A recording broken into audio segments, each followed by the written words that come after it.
Hello guys, sorry for being so late. I know I'm supposed to start at 8:30. Usually I'm on time, but today was a bit different. I have some family visiting, and I sort of forgot that I was supposed to stream tonight. So that's why I ended up being late. I changed the schedule down under the stream, but it was only 10 minutes before 8:30, so you may have been waiting. So anyway, sorry about that, guys. Thank you for being here still. So we're gonna go back to our guy there, Bill Kilgore from Apocalypse Now, who's portrayed by Robert Duvall in 1979, I think. I haven't touched him at all since Monday, so this is exactly where we left off on Monday. Just gonna just resume. In the meantime, like I said, I would install Chrome. It's gonna be much easier to find a reference. I actually found a better image for that same reference. I mean, it's the same picture, but resolution is a little higher, so that's good. Especially for the rifle. I mean, there's much detail we're gonna convey, but might as well have a better reference. I don't know if I'm gonna be able to convey this cavalry. I think they're like swords, cavalry swords, if I remember, but I'm not sure. But it looks to me that this is a cavalry sword hat from the 19th century. I think actually those shopper units, they call that air cav during the Vietnam War, and maybe even after. I think that was their nickname, air cavalry, so that would make sense.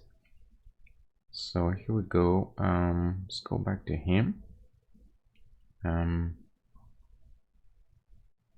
think he's got a little bit weird proportions. There's something quite not right there. He looks a bit like a kid. I think it's because his body is a little too small, or maybe his torso a bit too small compared to the head. If you got other characters, I think they seem to have a bigger body compared to head, like especially this guy. Generally, that's something you will notice that children, they tend to have a proportionally a bigger head. The head torso ratio is different than with an adult, and generally the bigger guys are, the smaller their head feels, because a head doesn't really change. I mean, there are definitely men that have bigger heads than others, but the difference is not as drastic. Can vary as drastically as body size. So I think even really big guys like Arnold Schwarzenegger, they especially bodybuilders, I mean, their heads stays pretty much the same as if they were not training at all. That the head doesn't change. So then it looks like their head actually shrinks because it's just their body that it gets much bigger. So generally, when you want to do a big guy or an adult, at least you want sort of a smaller head compared to their body. And if you want to convey more like kids, then you want a bigger head, slightly bigger head. So I think it's part of this. But frankly, I think a big aspect of it is I think is the hat. That makes his head looks so much bigger. If we let me see quickly, if I where is he? Over here. If I let's say if I remove the hat and then just do hair or something, then let's see, I think his head looks more proportionate to his body. So this hat definitely complicates things a little bit, but I still want the hat to be fairly wide because it's very much part of that the type of hat. They're pretty large. So if it's too small, it's gonna look like a different hat. So we're gonna have to find a good compromise there. I don't really like that word compromise, because it looks like it's more of a way of settling on something uh, that doesn't really solve any problem. But I think the better word would be a good just a good solution, or might be better. Because we're not necessarily looking for compromise. We're looking for um, the right solution, or a solution that's as good as we can make it. I think I'm gonna try and shrink that hat first without going too far, and maybe that'll help a bit. Kind of like that big hat though. It's a shame.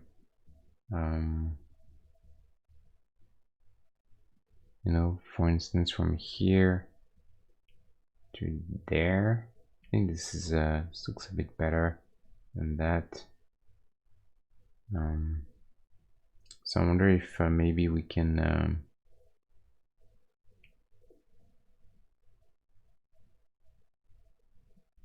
let's see, maybe we can do the opposite and widen the shoulders a bit, since we don't want to touch the hat too much. Maybe it's just a matter of getting a slightly larger body without being too big. Try that real quick.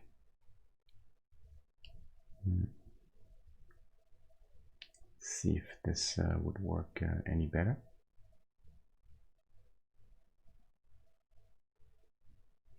Also, his head might feel a bit long, so let's see if I could fix this and maybe get his neck not too long.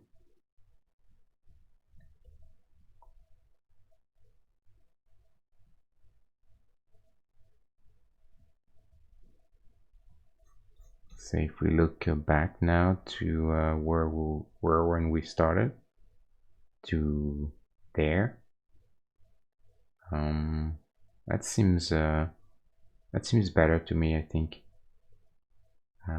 his head now looks a bit more in scale compared to everything else. Hat hasn't changed, so we preserved the hat that I liked. And but overall, since it's still wider in the shoulders and the head is just a bit smaller, then yeah, maybe that's it's a good solution. Let's see. Also, we could try to shade his yeah, I think we could do that to have more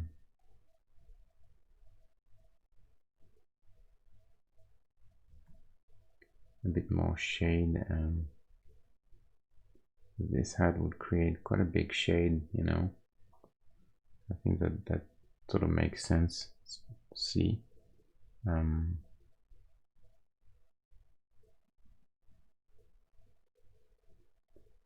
From here to there, I think it's maybe something that's interesting to do. Let's see if I need to go just a little bigger on the head.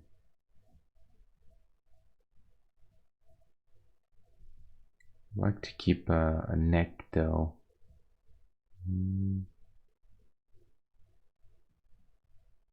Let's see.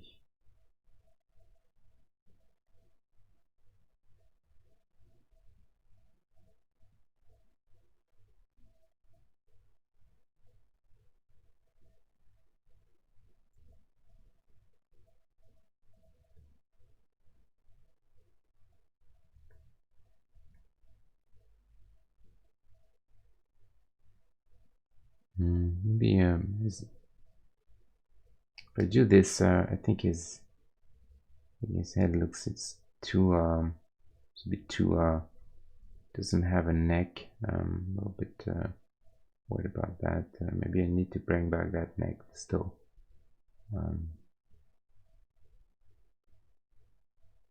Let's see, compared to where we were, here to there.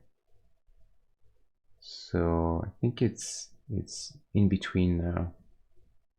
The fact that there is a shadow too makes the head looks a bit smaller. So that might be just what we need. You know, we may just not need any more than that.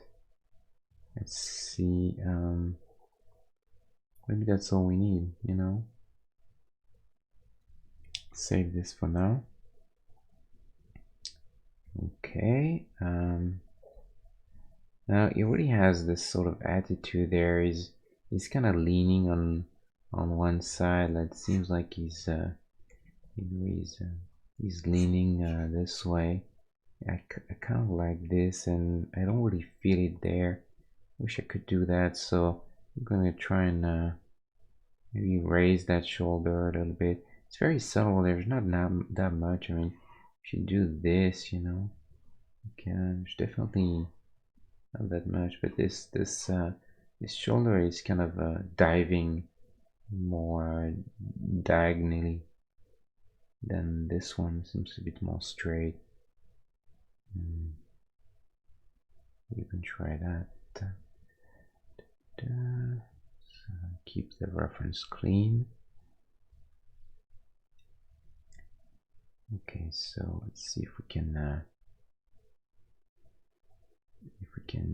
do. This is really something that's gonna really be a matter of probably a few a handful of pixels really.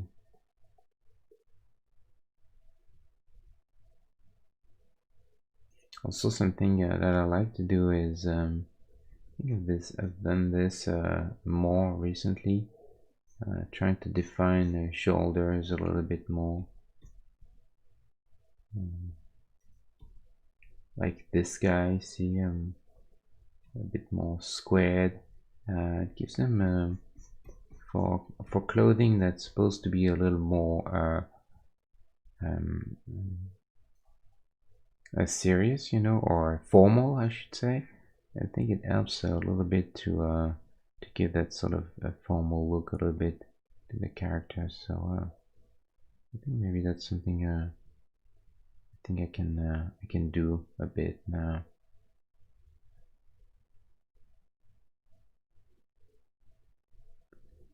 Let's try to go down on this side and more like straight, like basically trying to feel the angle there, you know, like here a bit.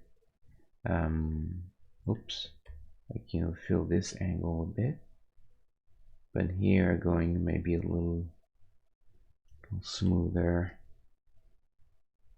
Maybe that's enough to convey that thing. Oh, also, it's definitely a line there. You know,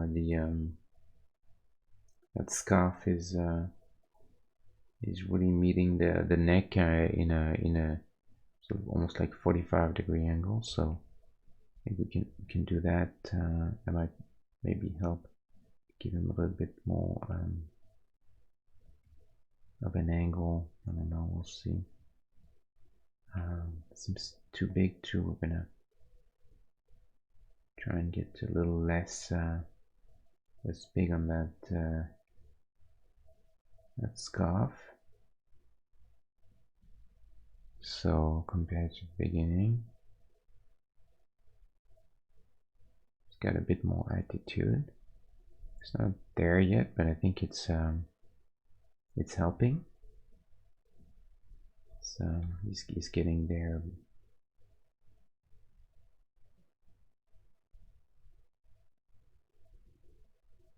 Just to find the right. We'll deal with all the detail then a little bit later. I'm really more interested in trying to get this stuff proper to read properly. I wonder if I could the outline of the glasses. Probably not, but maybe we can. It's just a bit of metal, you know. But here's the problem. I think this may look like the sclera, which is the white part of the eye, you know, and this could be look like he's got big googly eyes. So I think if I'm doing this, it's a bit dangerous. I could suggest there as a metallic sort of frame on the side there.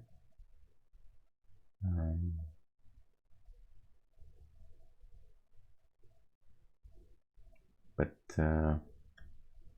definitely tricky.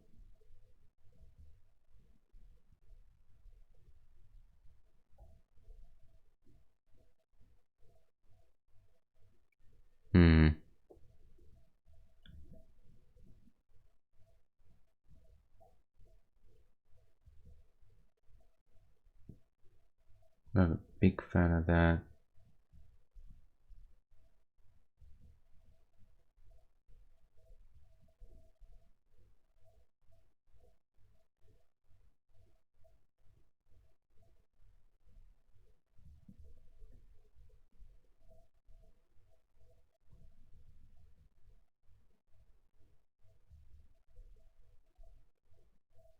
Hmm.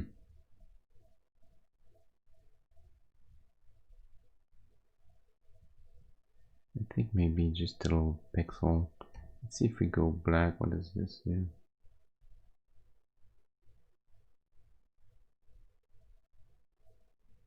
Just going a bit more extreme, just to get a sense of what's going on.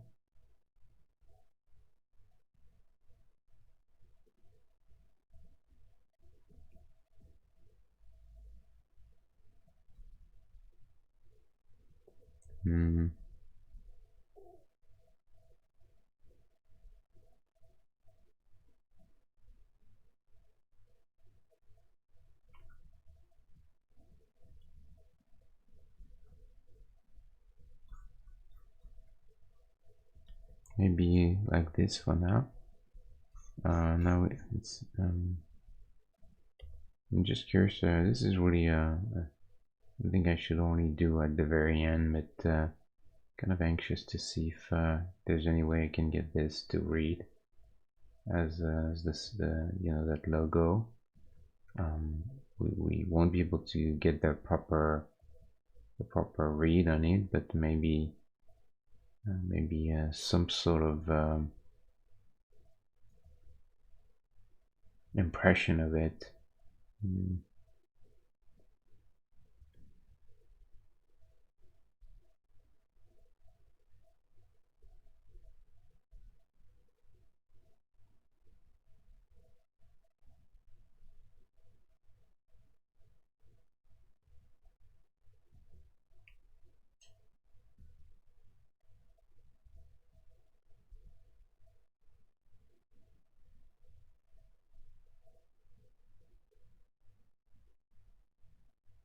Nope, looks like fireman hat now.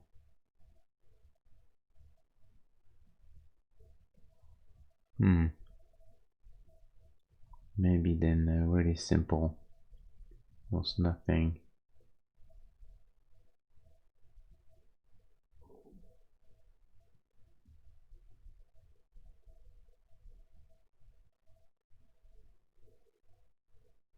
just to fit something. Maybe just all we need. So got the arm there, the hand. I think that's so. This the way the sleeve overlaps the arm is quite different. So I'm gonna try and get this.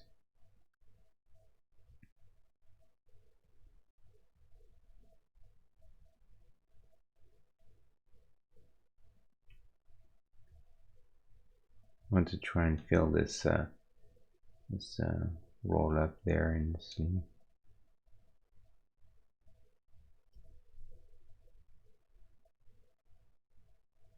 So this should look like it's a bit bigger, you know.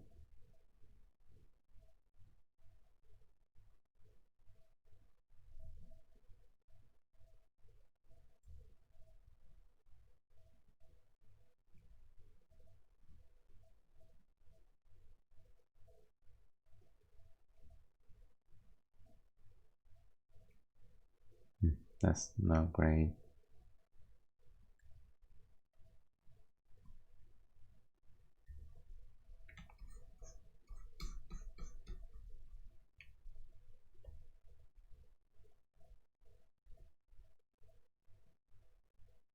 Let's take the time to do this.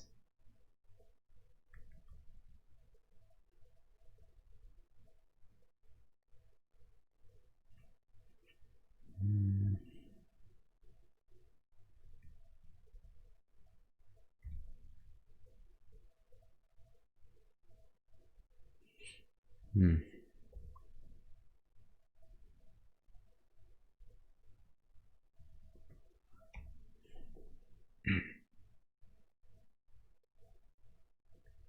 Worry about this.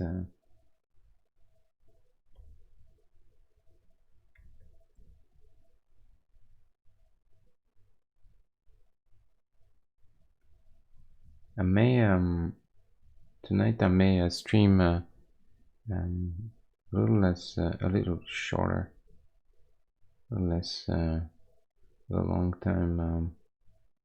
And I'm a bit tired tonight because I didn't really sleep that much last night. It's you know, entirely my fault, but doesn't really change the fact that I feel I feel it now, you know, my body. So may have to get the stream a little short. Hopefully not too much.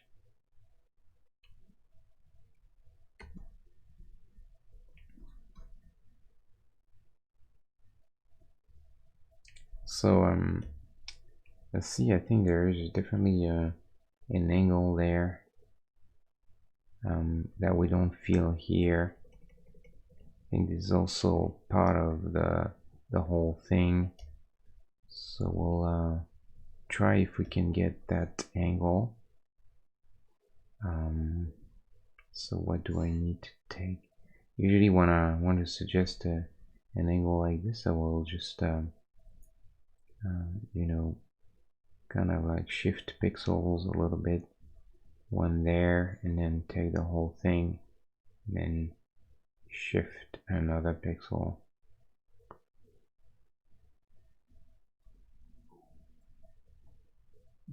And then this belt, we can try and find a little bit of an angle to it too as well. And sometimes that's all you need, you know.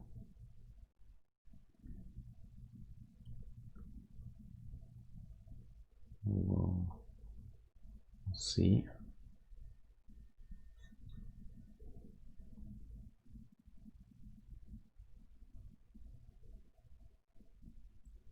So beginning, yeah. See, it's kind of a different pose now.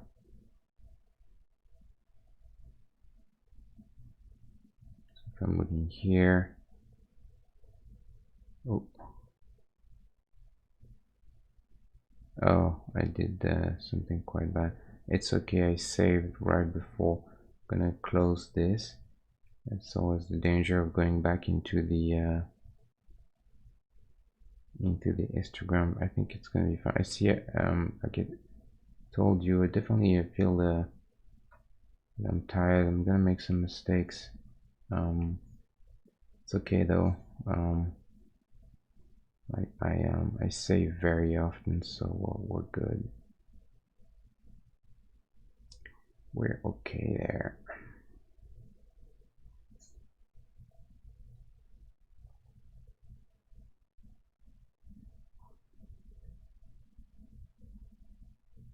Mm,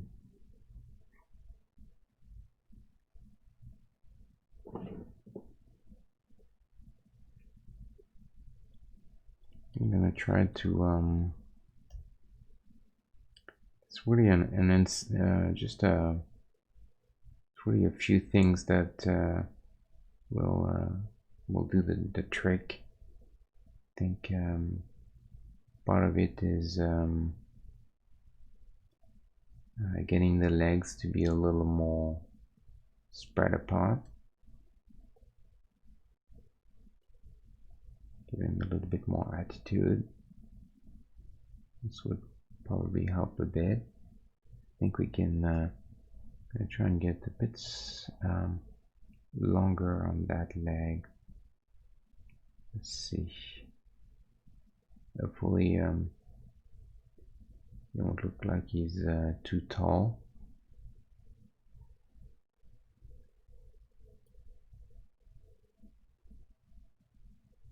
Yeah, he's quite tall now.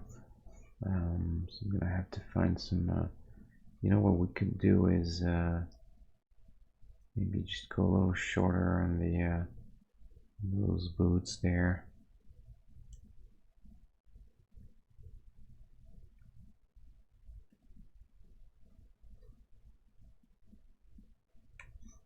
Still a bit big overall. So we'll have to fix this.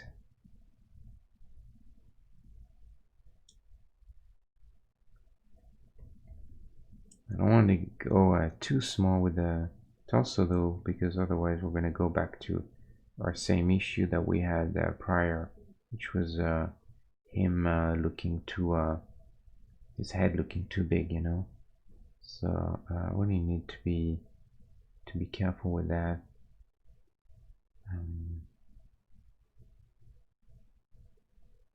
Try and get this to read.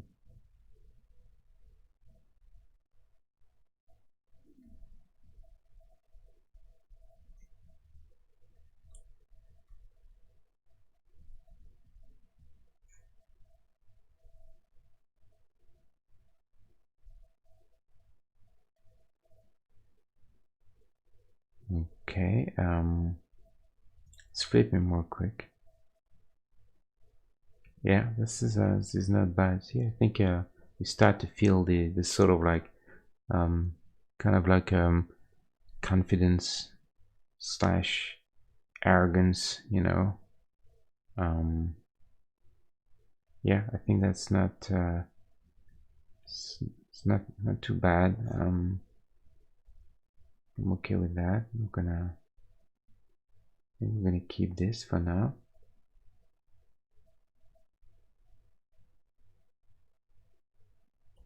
Don't need to go too big on the arms. So okay. Now so this is that. You definitely want to go a little thinner there. Area. A rifle is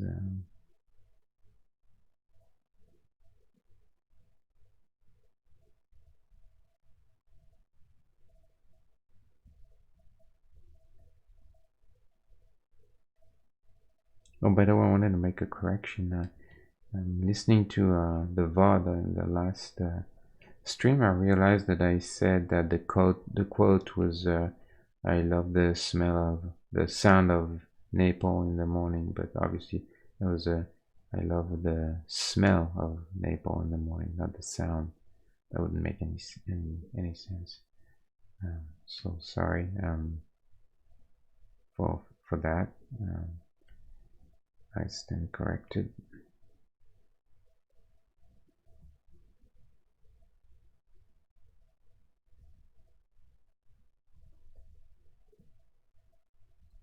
So that the infamous M16 that that apparently the soldiers so dearly hated. They actually, some of them, sometimes they actually ended up picking AK-47s, you know, on the bodies of their enemies, you know, to fight for the duration of an assault or something.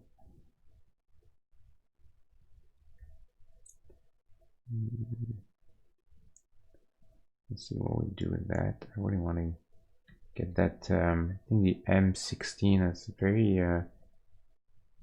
very distinctive shape where it's doing this a little bit, you know. It's got this sort of stuff going on. If we look up for M16 rifle,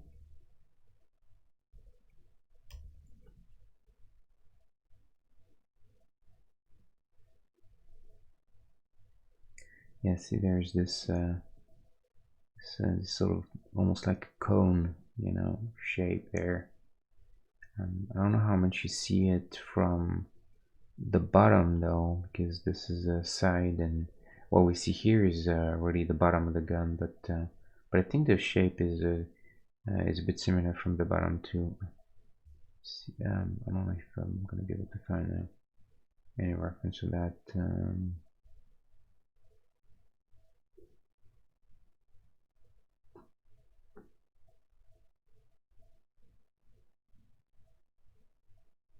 I think now Marines have. I mean, I know they definitely don't have the M16 anymore. I think they've changed for. I think it's MP4 maybe. Is it MP4 or something?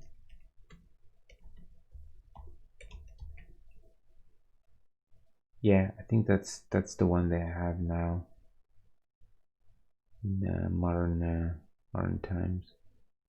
I think the M16 too was considered very heavy, a very heavy rifle. So really, quite a few things that didn't quite work the way they would have liked.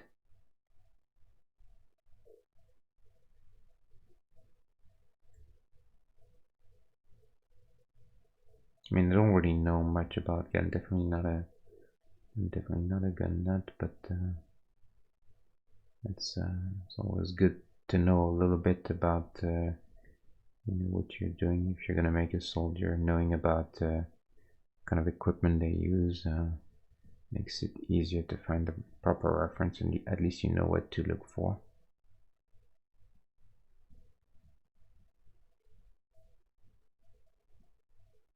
So we'll try to play with this a little later. Seems very narrow there.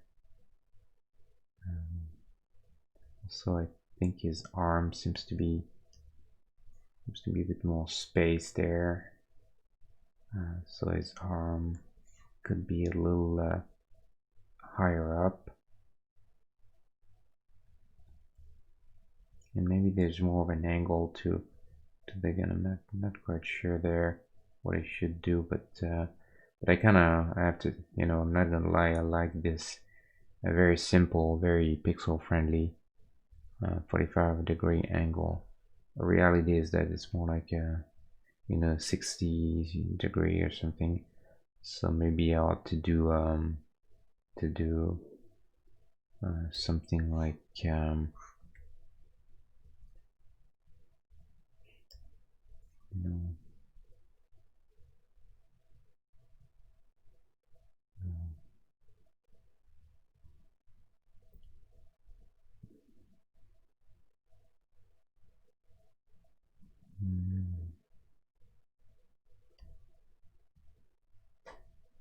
something like this, you know, two, two, two, two. Maybe, but this is a bit too much, you know. So it would end up in between, and in between is really the worst. So I think in that case we just have to we'll have to pick one of the two, none of them which will be perfect, but I guess that's gonna be it. We'll deal with that a little later. I just want to make sure I've got the whole basic structure first and everything done, and then we can play with everything, little details after that. So okay, I think so far so good. It's got a gold, some sort of gold belt buckle. Okay, so what I want to do now, I'm gonna get rid of all those lines there, because I want to try and start getting something clean, because I think the shape and the proportions are more or less okay now, and I think it's a matter of getting a little cleaner. So I like this little tag there, US Army. Actually, we're not going to be able to write anything, but we could do a little lighter value, and then more neutral, and see if there's something we could do with that. So we just again, we're gonna clean things, get rid of everything, all detail. We just want to keep very basic structure so far, and then we're gonna try and go for this tag position, find a good position for that, a good look for it, and then we'll build everything around. It's usually easier this way. So we can go with a little angle like this. That seems about right. We're not even going to try and put some, I don't think we're going to try to put any suggestion of inscriptions in there, because really I don't think there's a reasonable way to do this. I really doubt it. So we're going to keep it this way for now. Then we want this pocket, and more importantly we want this in the center, and some folds. So in a case like this I want to try and get a bit of both, some folds and also some sort of structure and seams in the shirt.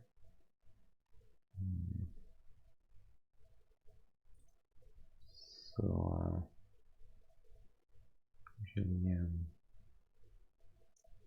shirt will get a bit darker at the bottom.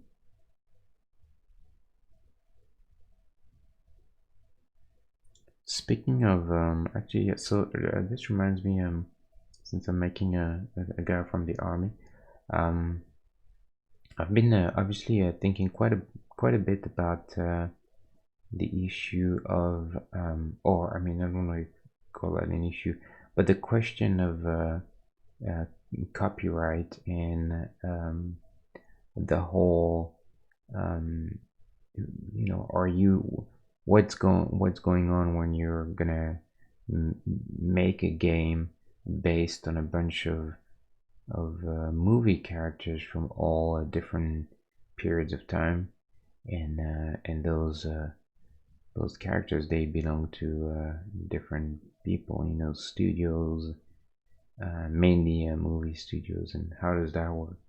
Because I got some people asking me the question, and flat out telling me that you know, I was gonna make a mistake and then end up being sued or whatnot, you know, for trying to make a game that would use those characters. And I think it's very obviously very relevant, a very relevant question. Certainly something that I've actually thought about quite a while for now. Um, and so so there's really two questions in there. First is it legal? I mean, can you do something like this? And second is, if it is, then can the studio still, you know, give you some trouble? So there is something in the United States that is called fair use or fair usage for in art, and that has to go with the First Amendment and free speech. And you probably wonder, like, what does free speech has to do with using characters that are under a copyright? And in fact, this goes back to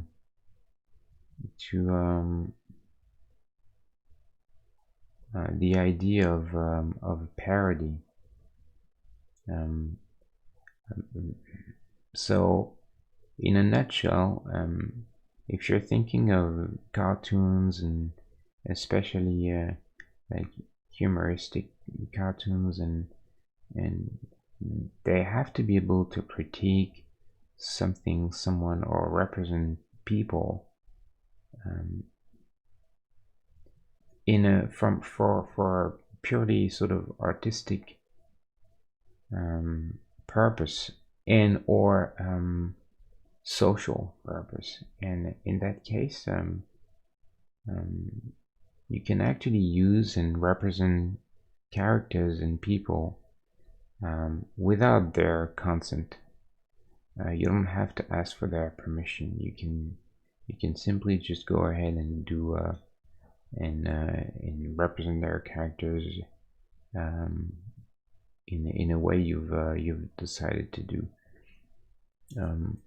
And this is called fair usage, because the idea is that we want, in the US at least, that law may actually vary depending on in countries, but in the US, we want to protect the freedom of speech and the ability for people to just make parodies of the things they want, either because they like them, and just for purely for entertainment, really for entertainment purposes, or for more of a social or political purpose.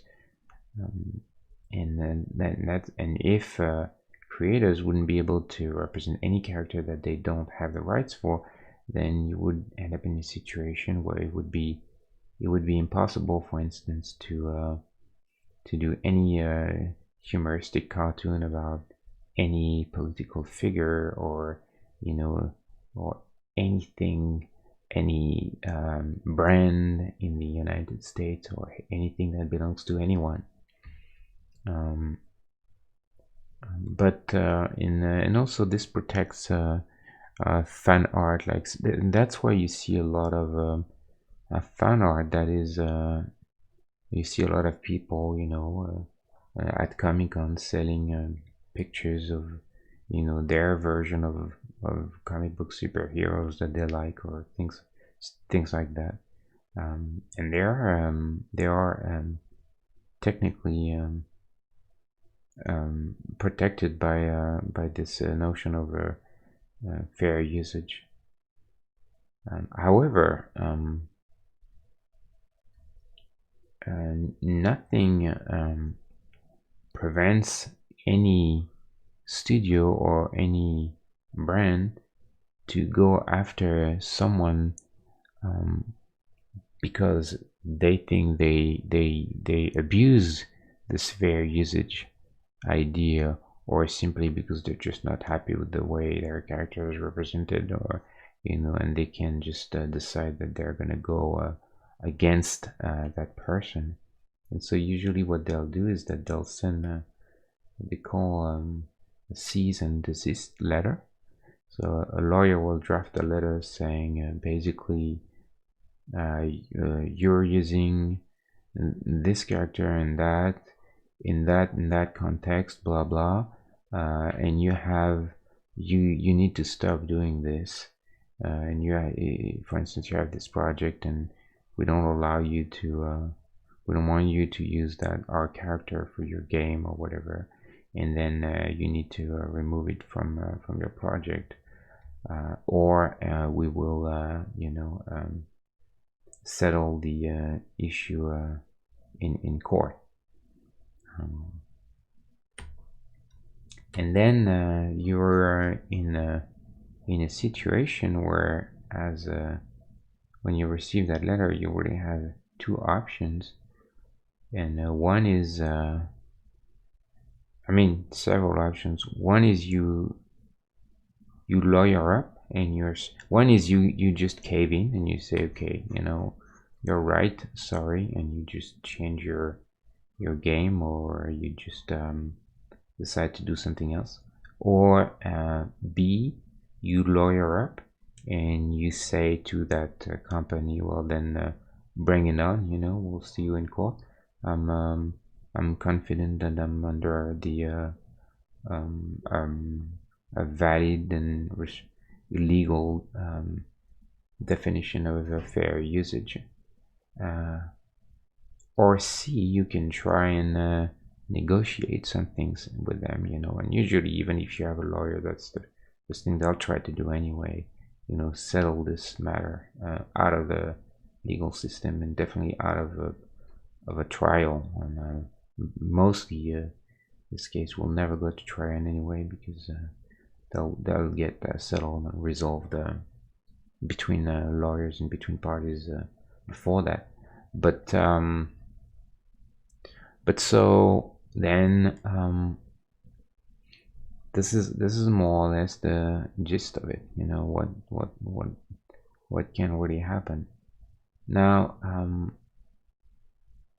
So one of the things that a copyright lawyer will try and if they're not happy, will try to prove is that what you're doing is very much taking advantage commercially of something that they've created, and you're trying to mislead the public into believing that this product is a legitimate official product that they made. For instance, if I was making a game where I make a full-on Indiana Jones adventure game, and there's like a good story and everything, and all the characters of Indiana Jones are in there, and it does feel and play like an official licensed game, then this is a problem, because then I'm not doing a parody, I'm already commercially exploiting that character.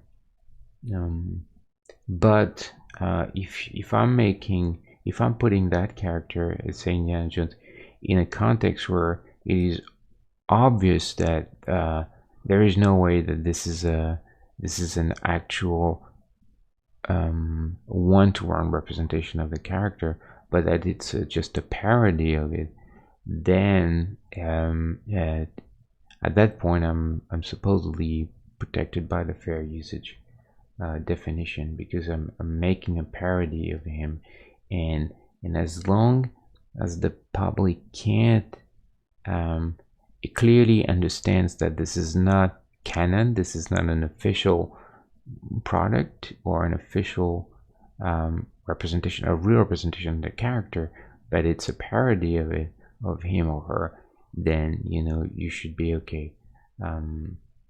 And so when I look at what I'm doing, and there's several ways of defining parody.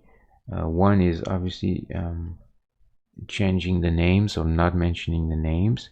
So I won't mention the names of any of the characters, but I will also the way they're represented at that scale and in such a they're quite caricatural. They don't necessarily look like the actual characters, so that helps a little bit.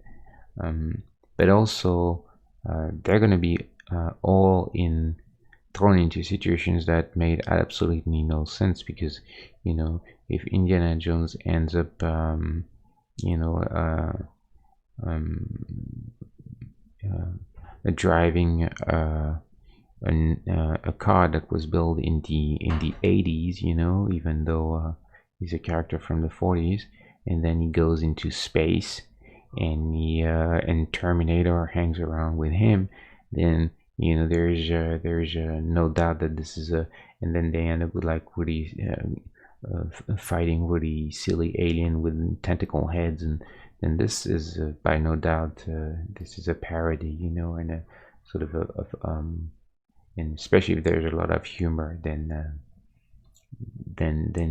you should be okay. So that's the context of what I want to do anyway.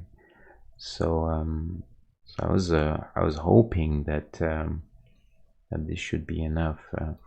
And actually, so something funny happened is that I was trying to think of a precedent, of someone who would have done something similar, and try and see, look it up and see if there's if they ended up in some kind of trouble, or and also if people liked what they saw, because I certainly wouldn't want people to think that I'm an opportunistic, or that I'm trying to exploit the work of other people. And it's really, to me, it's just a fun homage to all these characters that I love. I don't want to exploit them or anything.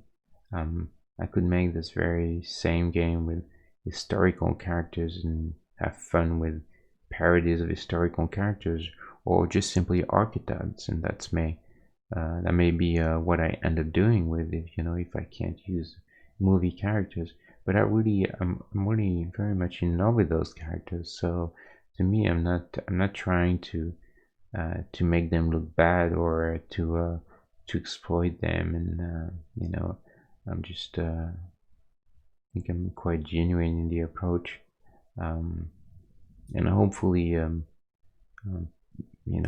hope that people who would eventually play the game would feel that way. They wouldn't understand the intent.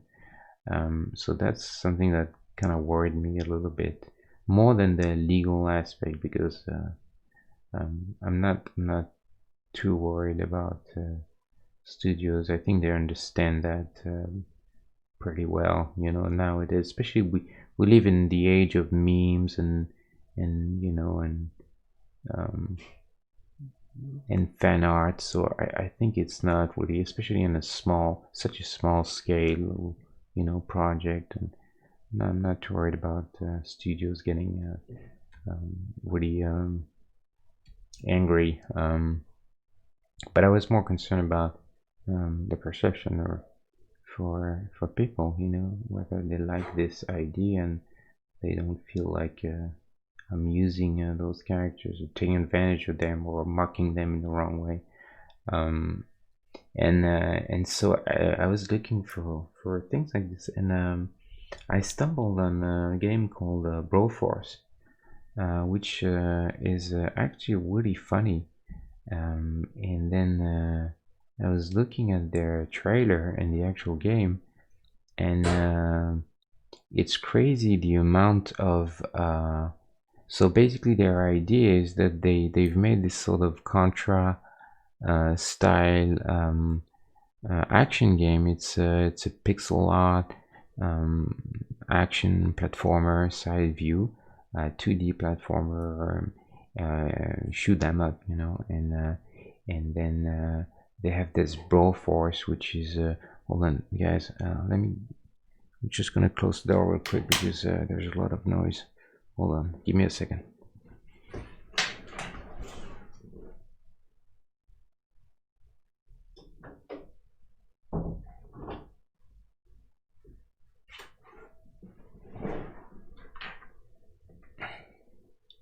I'm back. Sorry about that. Yeah, I have some family visiting, so that's why it's a little less quiet. So yeah, and then they made this game, and the idea is that they made this sort of Contra looking game, and all the characters are those crazy um, action action movie stars from or movie characters from the 80s and the 90s, and they're all like bros, you know. This is the whole like testosterone American action hero um, meme going on there, and they all have those funny names. So they have, and so they have the Terminator, and they'll call him Brominator. They have RoboCop, and they call him Brobocop. Um, they have a bunch of them. They have 20. I've counted 26, 27 characters, and they're really completely on the fact that those characters are absolutely definitely inspired from, you know, they have a Commando, they have Ripley from Aliens, they have aliens in the game, they have uh, Brambo, no, Rambro, they have anyway, they have the Inspector Harry, they have a Blade, they have Chuck Norris, they have um, like really a large number of characters, very fun one, and they're all made in this sort of super caricatural, funny style where they all like super muscular and buff, and they all they have the a voiceover with this big voice, you know, this very masculine voice, and they who announces every new character, and it's full of explosions and bloods and guts, and they kill hundreds of terrorists, you know, and it's definitely a really fun take on the whole theme. But so I was actually really interested in seeing this because it's not too far from what I want to make. It's far in the sense that it's a completely different type of game, and also I don't really want to play just the. To me, I don't really want to play that theme of the action movies, but to me, it's really an homage about all the different movies, and also for me, it's more about really fun synergies between characters that should never be seen together, you know, rather than them. It's more an actually cohesive theme of. It's more like what if you made a crossover between Metal Slug and the Expendables. It's very much like the Expendables, but with all the, you know, famous characters from the last 30 years or so. Um, but yeah, you should check it out. It's actually really fun.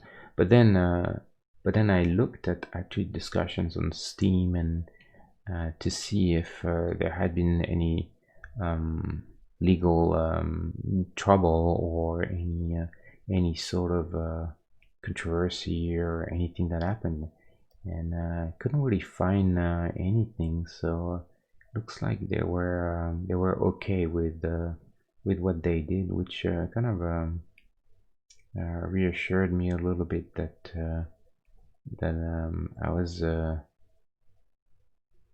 I was not doing anything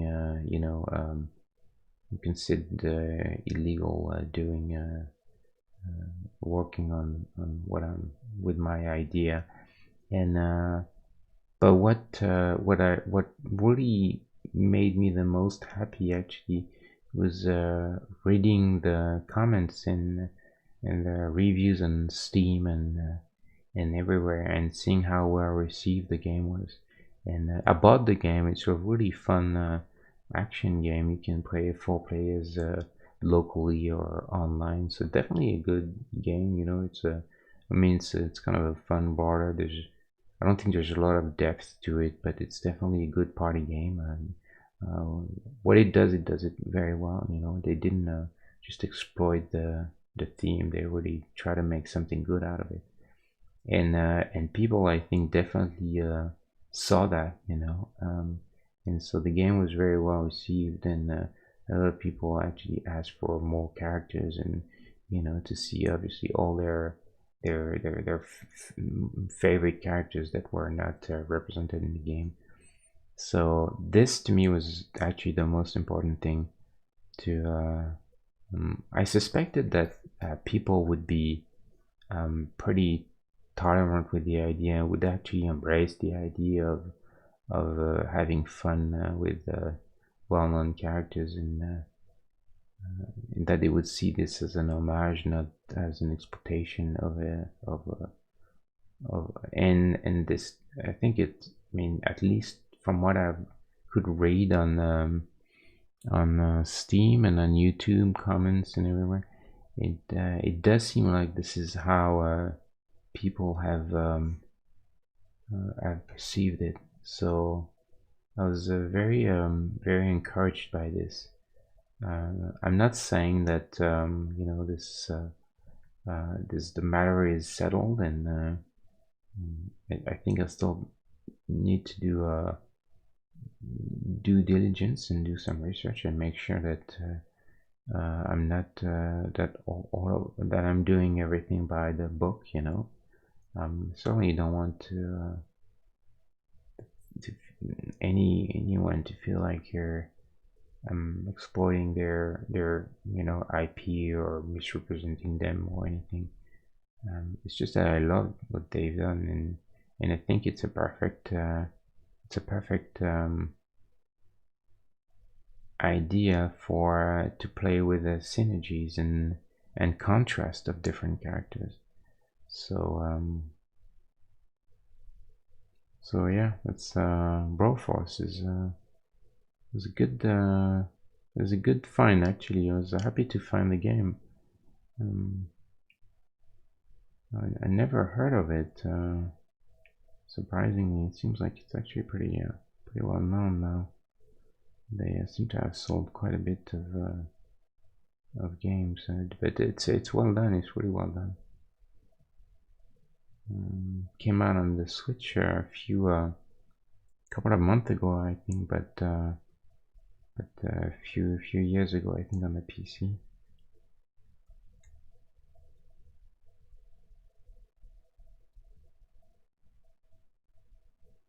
Okay, I'm trying to decide if I want to keep all those pockets, or make something a bit simpler, because the pocket they just make everything look a little bit more difficult to read, because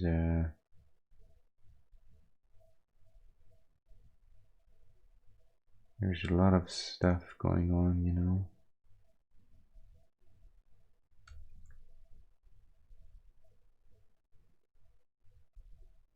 So let's see. But anyway, if you guys have an opinion on that, one way or the other, whether you like the idea of what I want to do, or you think it's not right to do something like this, ethically or creatively, or if you think that you just don't really like the idea, then let me know. I'll be interested to know what people think of this. Or it could be that you just on the contrary, you'd like to play a game like this that has all those characters that you've enjoyed, in the at the movies.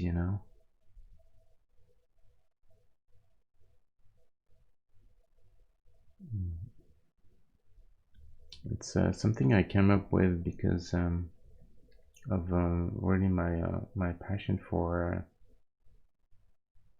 movies, but also because, like I said, I was thinking of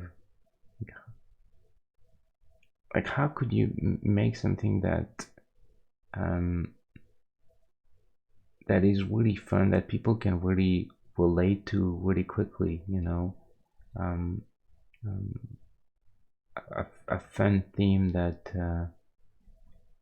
people would embrace really quickly. I think what I love about the idea of a game like this is the anticipation that it creates. For instance, um, you let's say, you know, I'm gonna take a very very obvious example, but I'm sure I can we can think of things a lot more subtle and interesting. But let's say that because I also want interactions between the characters, you know, when they meet for the first time or anything. So let's say, you know, you have a first playthrough, and then you end up having the Terminator joining your team, and then you have, you know, whatever, you have Dr. Zira and Leatherface, and then you have a replay, you know, it doesn't matter.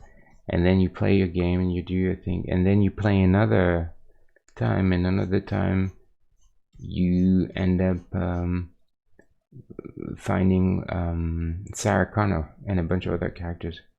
Then at that point, the next time you get either the Terminator or Sarah Connor, you're gonna think like, I really want to know what's gonna happen when I get both at the same time. You know, will they kill each other? What's gonna happen? You know, can I get both or not?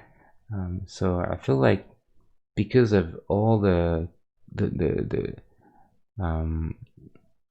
all the deep knowledge that people have about all those movies, you know, that's sort of like almost at a subconscious level.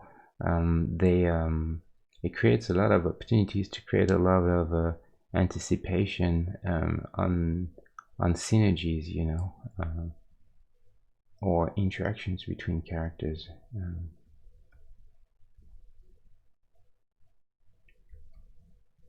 That's what I think is having quite a bit of fun. And then there's so many things that I can think of, you know, making fun little bits of dialogue and reference, and you know, um,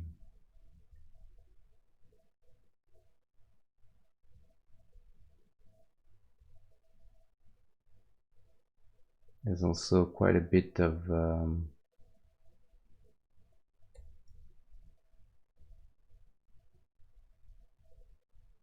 gags and interesting skills and perks, and that we can try and think for every character or every item, you know.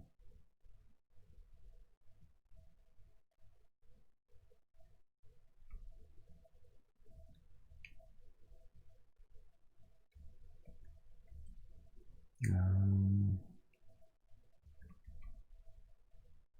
so maybe those buckets are okay. Um, Maybe this could be simpler. Maybe just need a line there in the center, just to define where the both sides of the shirt meet. Don't need this to go that complex, you know.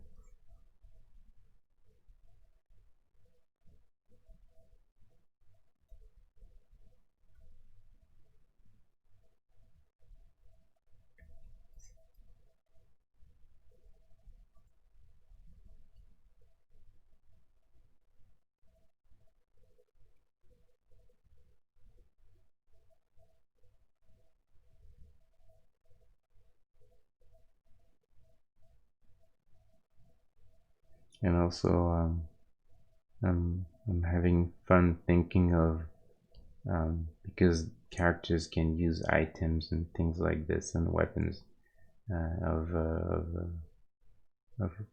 quite funny situations and contrast, you know, where like I was thinking some stuff like um, um, Ripley, for instance. Let's say you can the cat is actually somewhere in the game, Jonesy, and and also, you know, she's in the game.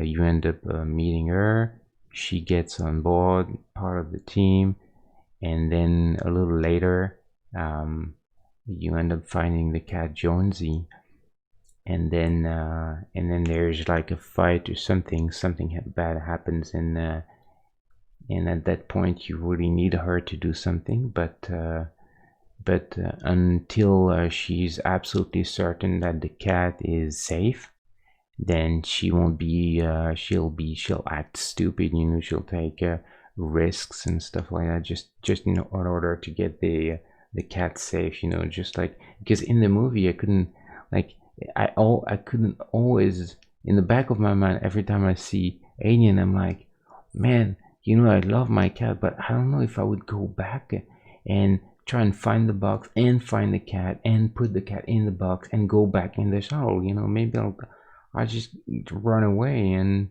fly off, and, well, sorry, love you, Jones, but dude, this is an alien, we're dealing with. So I mean, she's uh and then it's kind of part of her, what she is.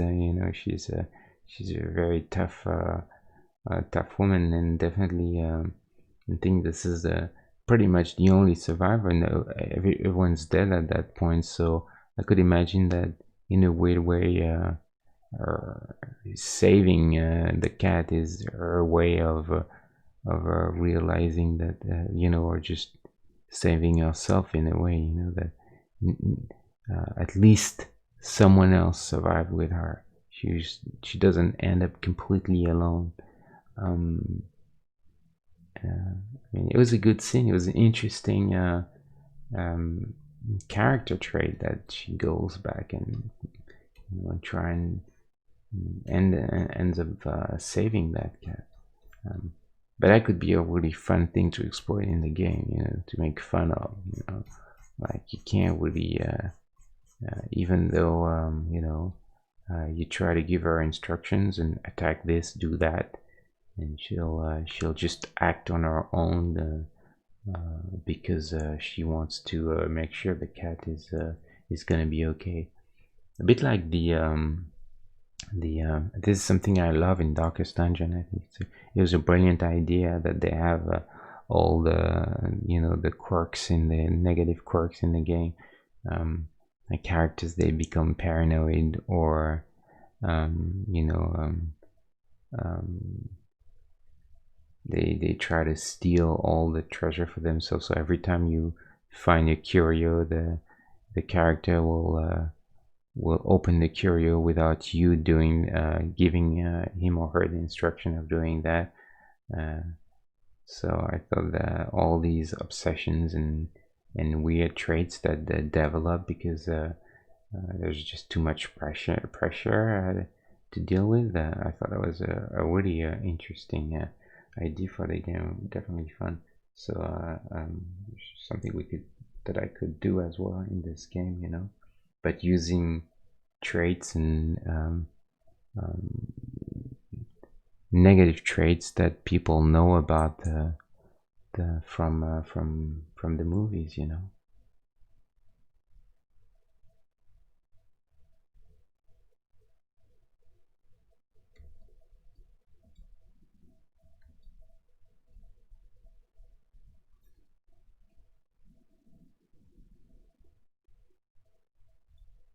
I think I'm gonna try and just light him now a little more, just to give him a little more contrast. So I'm gonna see if I can have this arm quite a bit darker, and then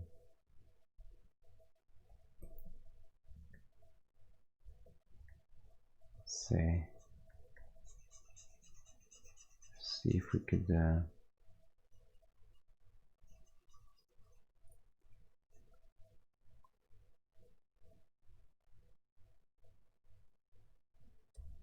have a little bit more, oops,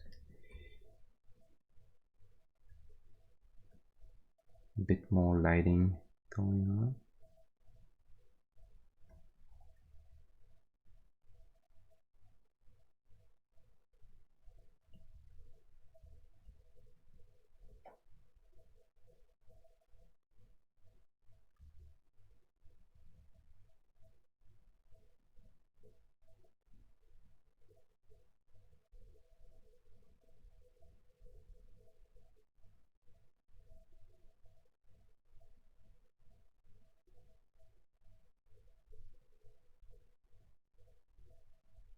think we could suggest a shadow for on the on that scarf. We'll see if this works or not. I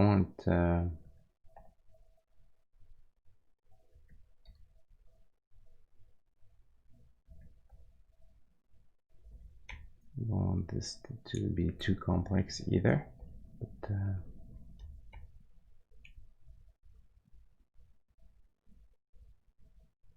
it could be cool. Have the light coming because there's going to be a shadowing from the hat, so I guess the head could shadow the scarf too. So all this part is more in shadow.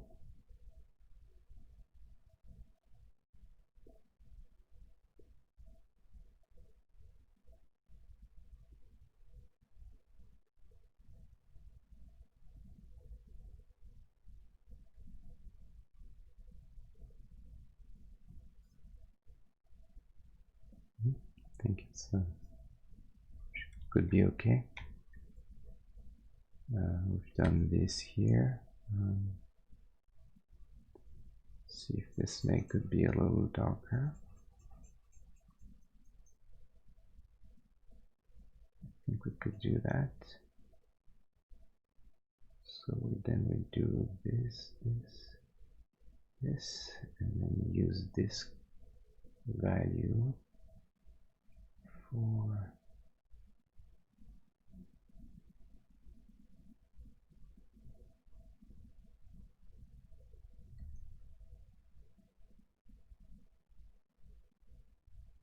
see if it's worth doing.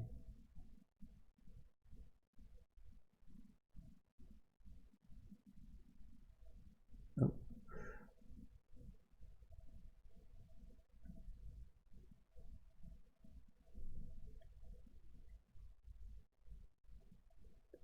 This could.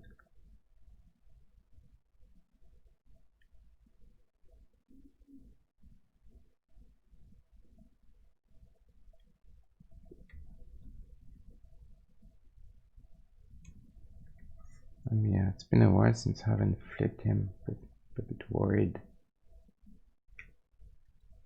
I think it's probably okay.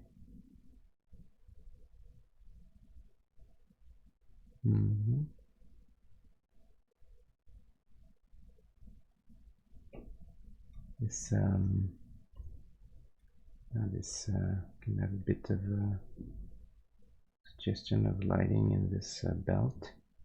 It's too saturated. This I want to keep the high saturation for the. I don't want the belt to be confused with the with that scarf, you know. So we'll go a little darker the saturation. Just move around the hue a bit, like this. It'll be a bit more copper-like, you know, but as long as it doesn't look too much like the same thing, then I think it's okay.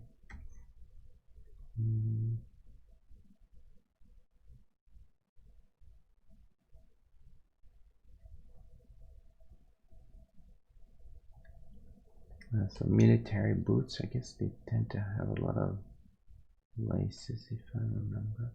So maybe I can suggest this a bit. See if just any little dots like this would help or not.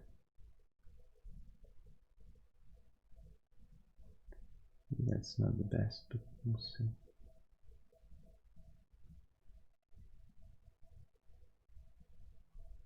Yeah, or maybe just two like this. Might be a bit better. Then something like this.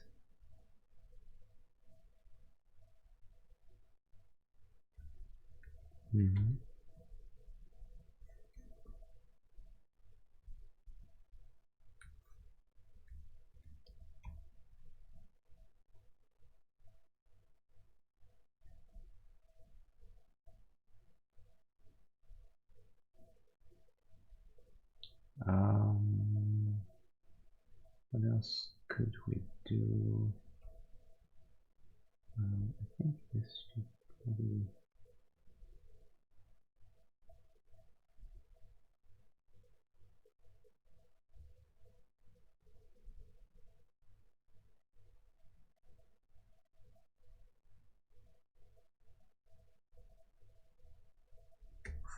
Maybe this hand should be a little bit more shadow, in the shadow of the rifle. You know. However, you see,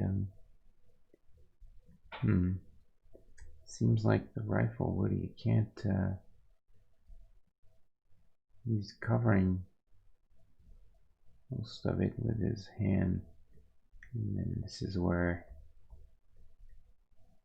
you got this shape there.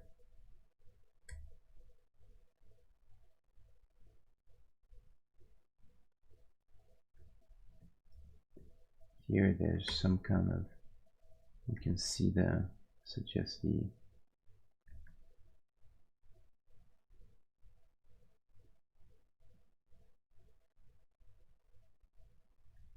that that clip or whatever it is. I think it's the clip.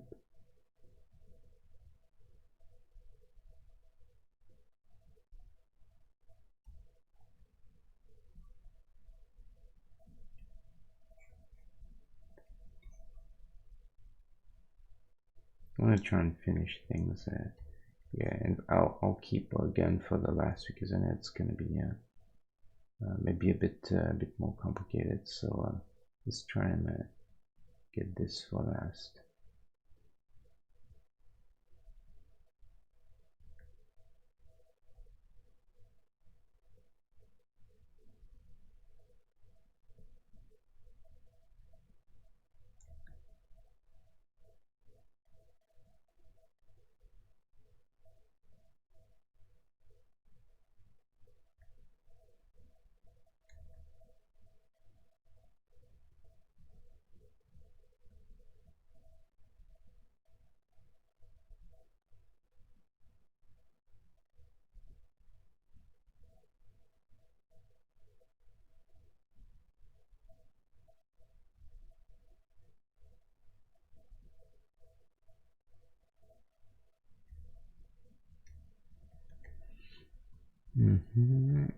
Okay.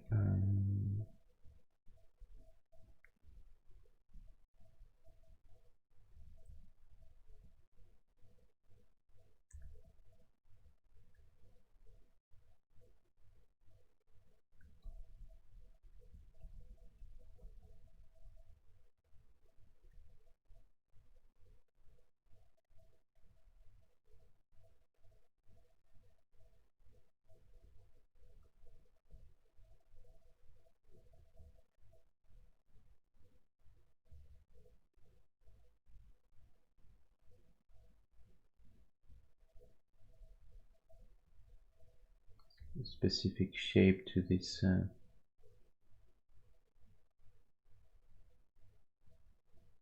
this color there.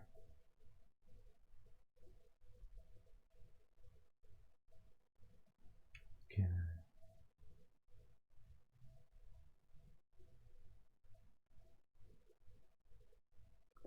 Like this maybe. And, oops. Yeah, should feel like it's a bit more.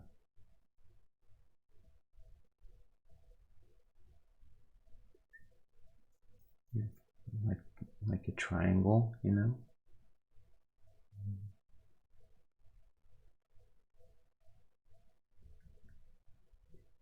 Probably can go a little further.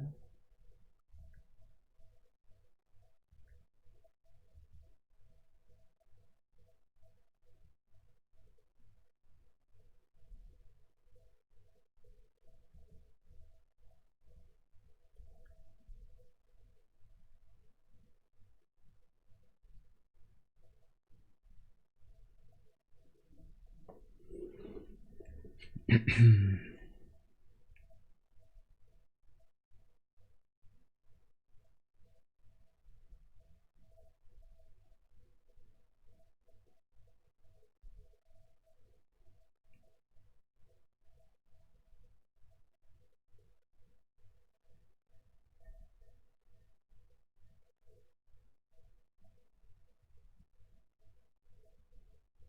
want to retain a bit of a curve if I can. That's part of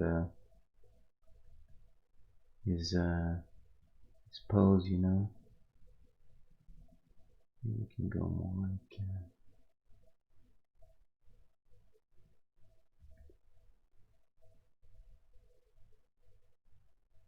just unfolds and whatnot.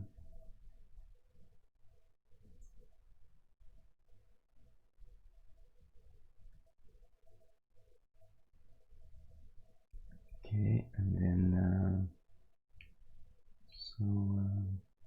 I think I'm just gonna give a slight color to, oops, slight to the belt, and I'm gonna take a bit of a license there. It seems very black on him, but I want to do this because I don't want it to be to confuse it with the butt of the rifle. So I think it's better if we give just a bit of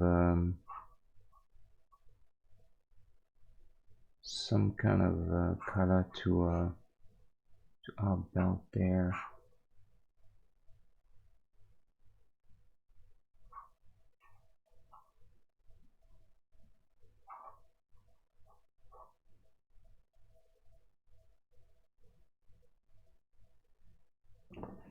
Mm.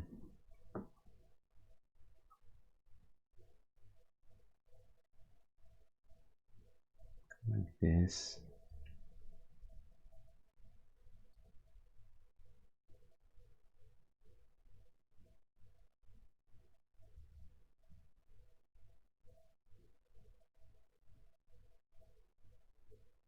Here's some kind of holster or something.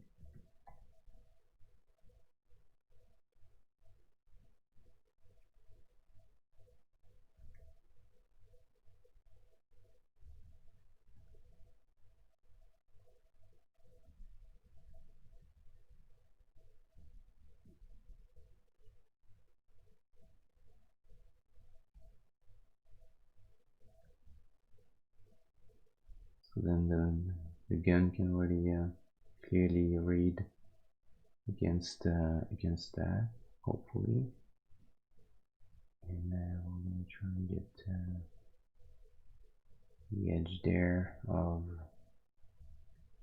that pocket.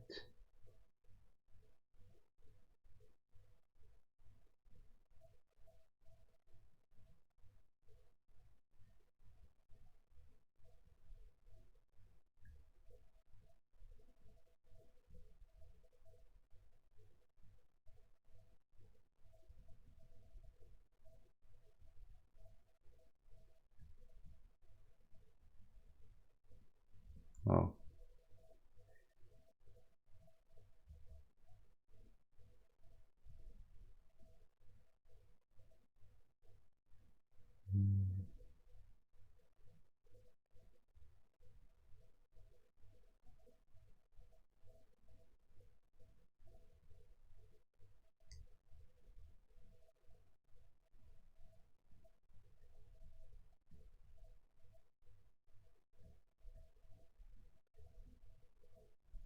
It's a bit messy. I'm just trying to make it a little cleaner now. So we're at the point now where we need to be a bit precise about things.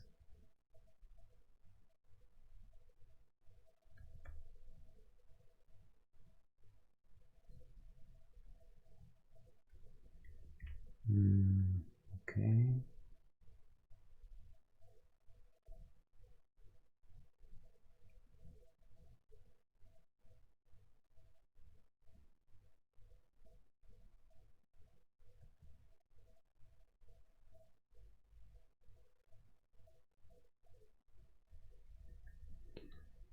Okay. I'm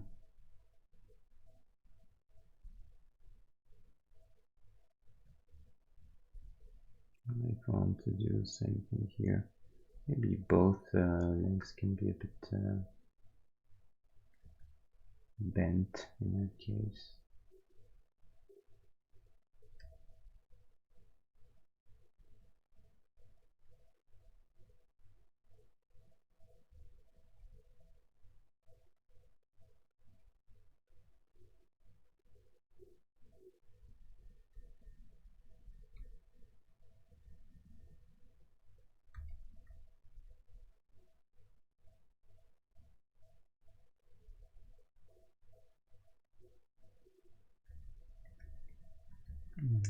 Right. Quickly compare.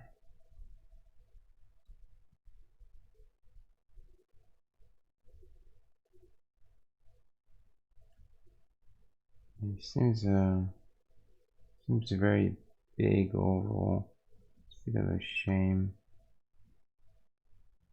I mean, not very big, but on the slightly too big for sure. It's a shame because I like him the way he is.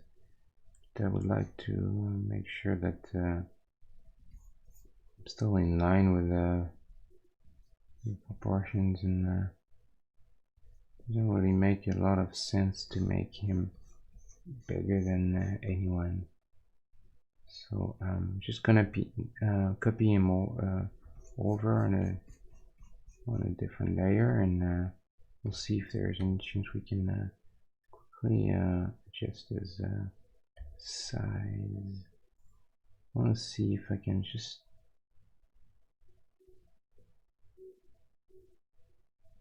do just a little less wide.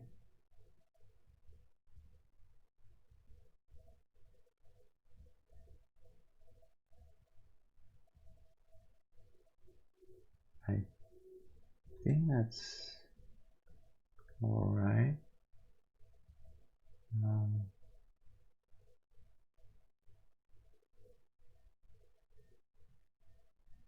The legs can be a bit thinner too. Just a bit.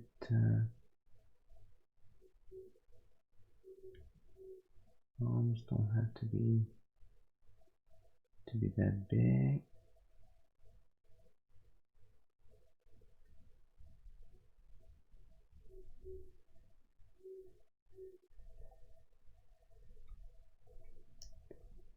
Could move this.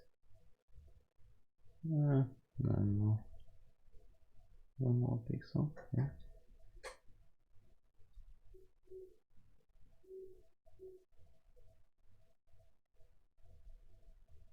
It could be just a little less tall. Is there a way to do that without being too destructive? I wonder.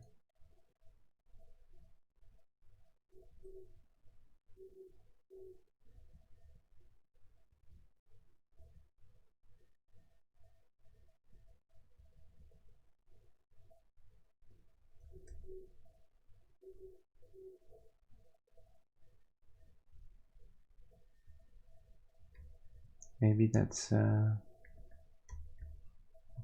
that's okay. Is a bit small. Yeah, I think that's seems to make more sense now.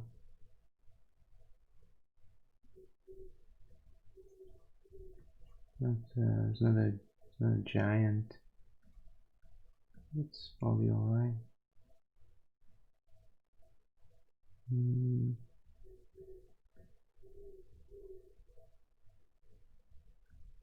It's funny, I think I hear an owl. I don't know if you guys can hear it through the mic, probably not, but there's this ooh ooh going on outside. It's been going on for at least half an hour or an hour now, and I think it's an owl. It's probably just sitting right outside the window.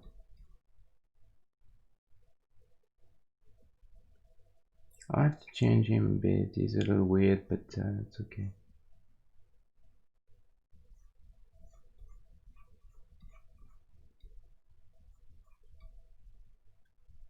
Mm, yeah, I think that's all right. Let's see where's the waistline is. Yeah, just a bit higher, but it's got an angle.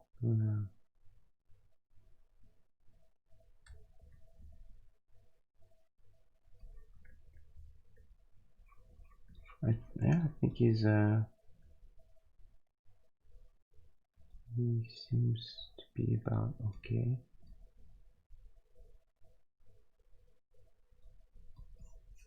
Right to him there.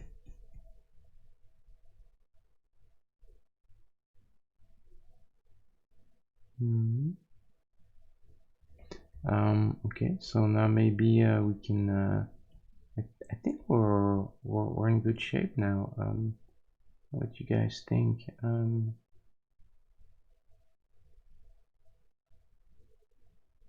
But I think we're getting getting there.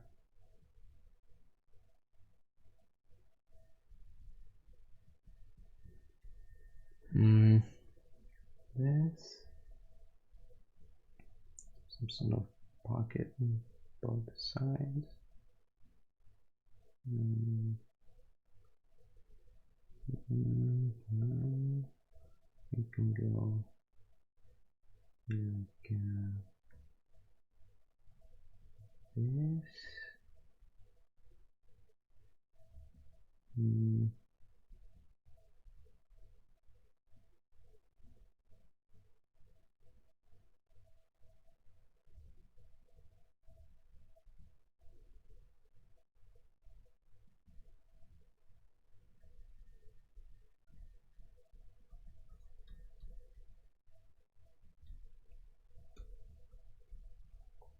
think that knee seems to be a bit too low. Can fix this.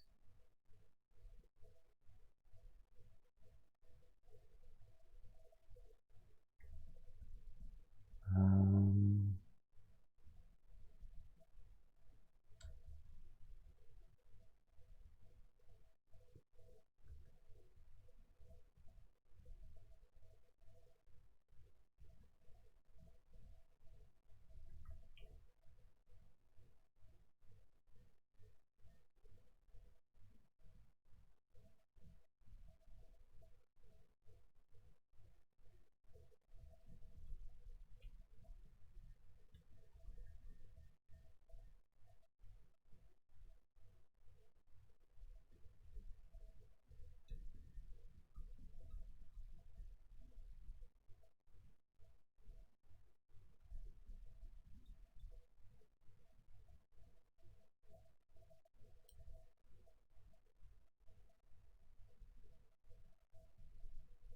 mm, I just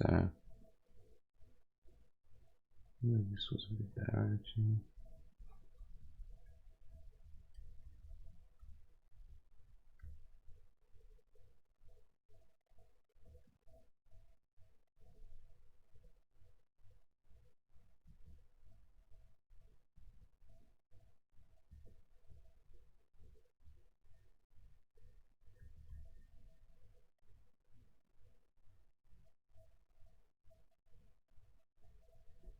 This should be probably just simpler overall. This area.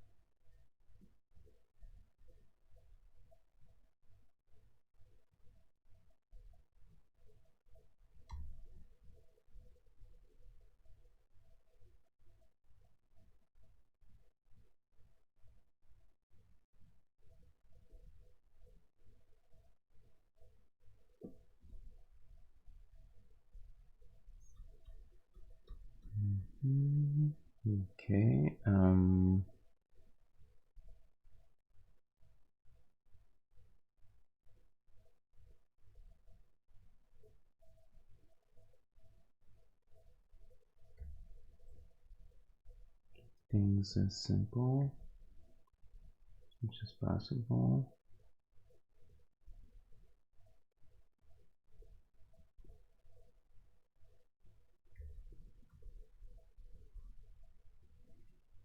Okay,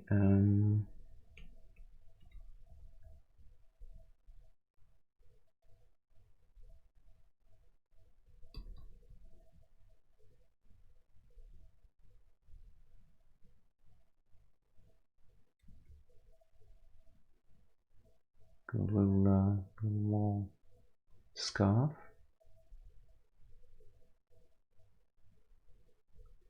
like so.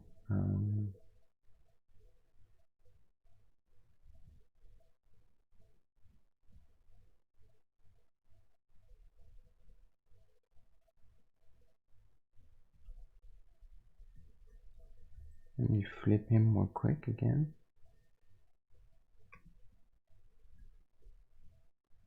Yeah, okay. Oh, he's got an issue with his elbow there.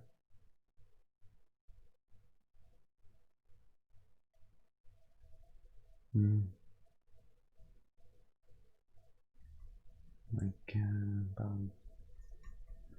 about right. And then we've lost the our little tag there. Let's see if we can bring it back, but I don't know.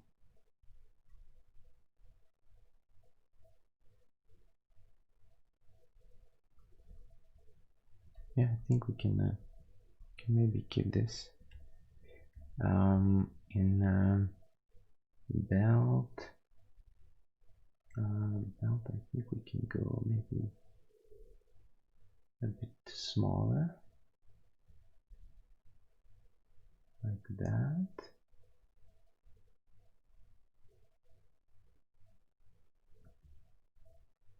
Yeah, keep everything a bit simpler.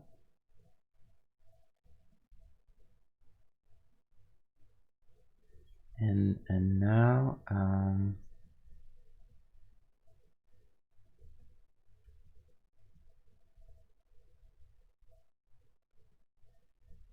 I wonder if I should I think I'm gonna try and make the gun now and be done.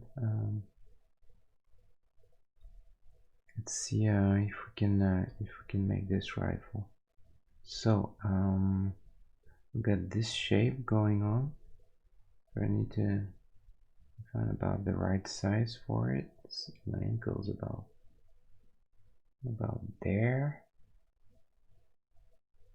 That would be more or less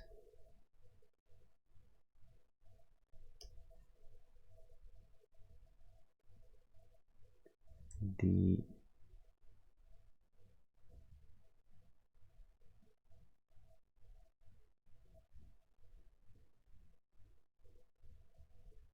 yes, pretty bad angle. I mean shape for this this gun. Not easy.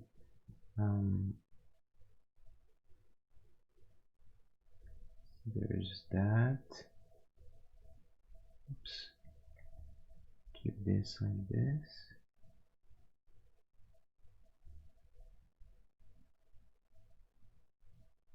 For now, we can have a little bit of don't want the hand to be too big either. It seems like there's a space between the hand and I don't know if that's something we really want to do. I don't think we want to do that. I think we're gonna probably not do that. A bit simpler. And then we have this sort of so let's take Titanic. There's a little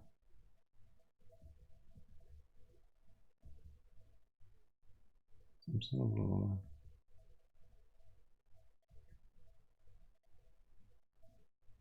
strap and whatnot.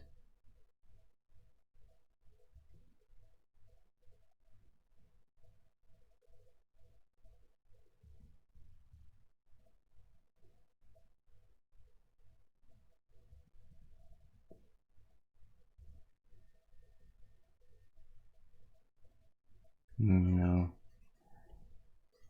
keep it. I'm gonna do it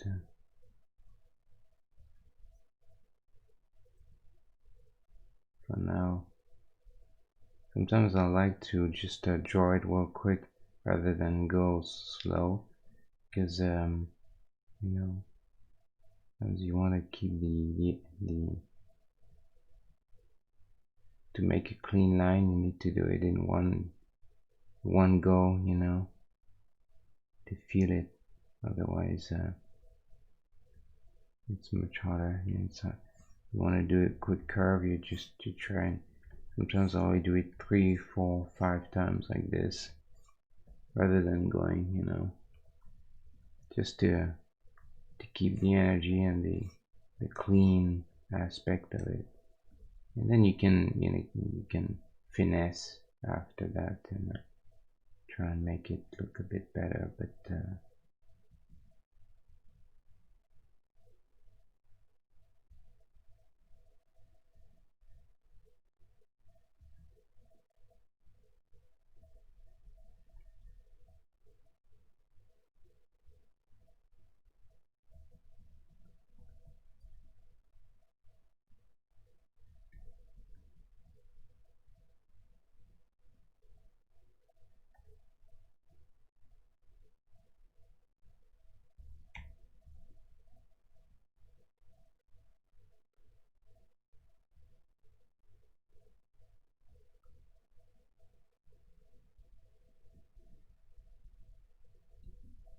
mm,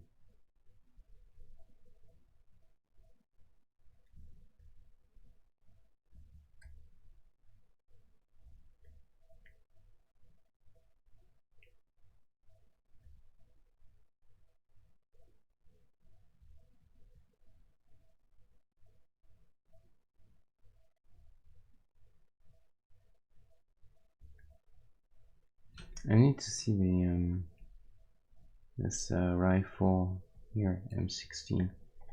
What's the muzzle? How does it look in the end, at the end of it? Oh, there's this thing, but there's clearly a little bit of a. I'm gonna copy this.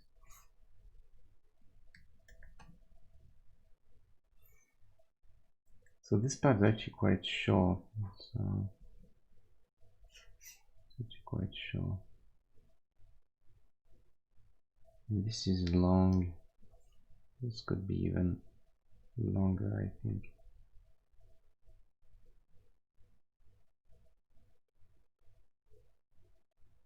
And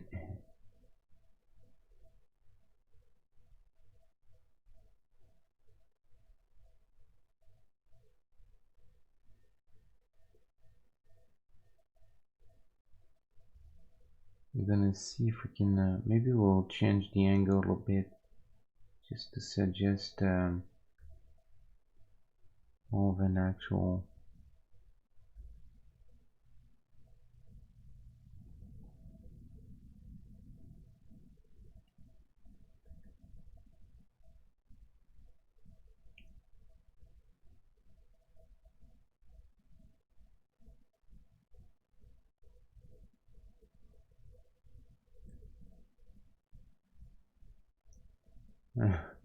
This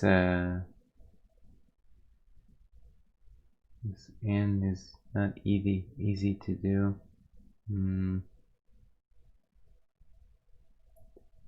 I have to go in between there.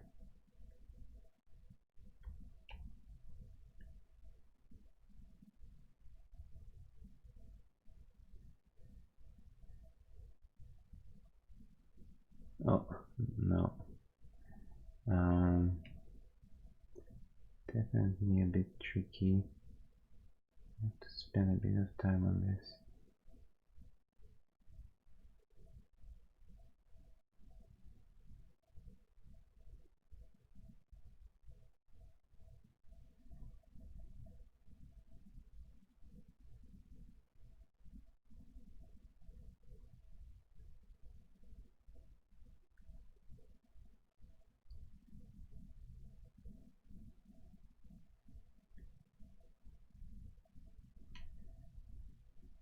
Okay, let's bit better now.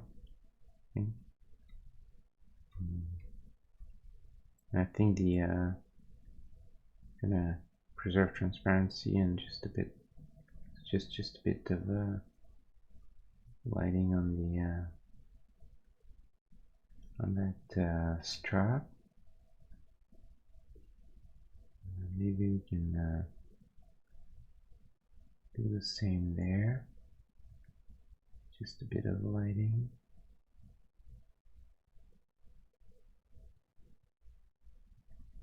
And what else?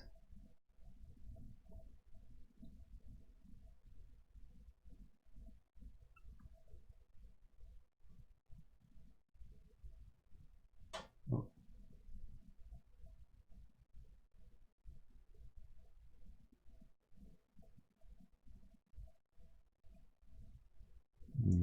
No.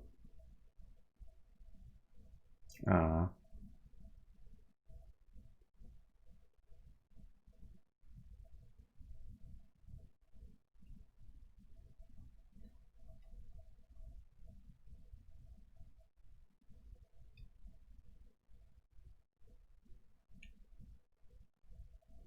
Yeah, this rifles are always a bit difficult to do.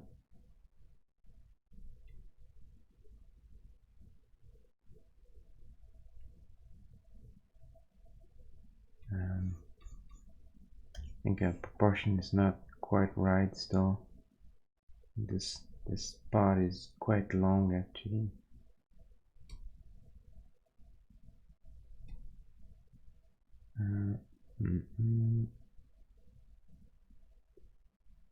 I have to cheat a bit.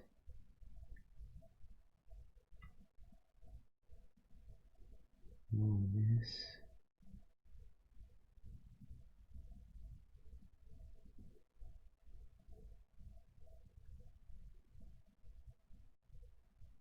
No, I think I like it better when the barrel is a bit, it's not as big.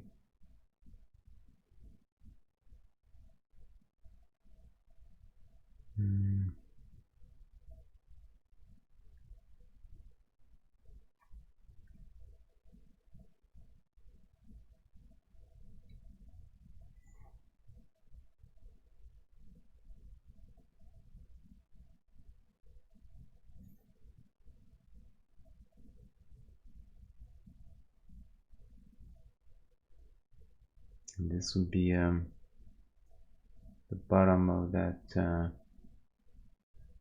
I think in that case we can go a little lighter.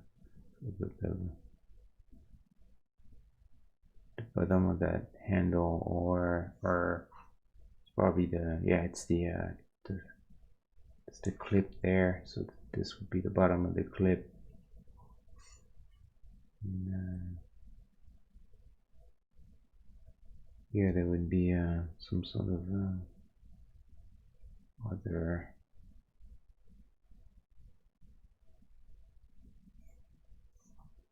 this would be your handle, or whatever you call this. Sorry for my ignorance in rifle lingo, but not very good at those terms.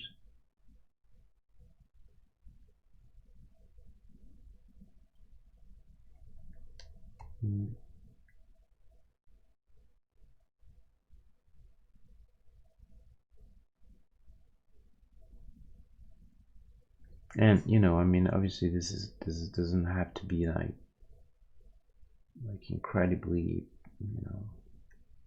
accurate, as long as it's giving the right impression, and I think it's okay.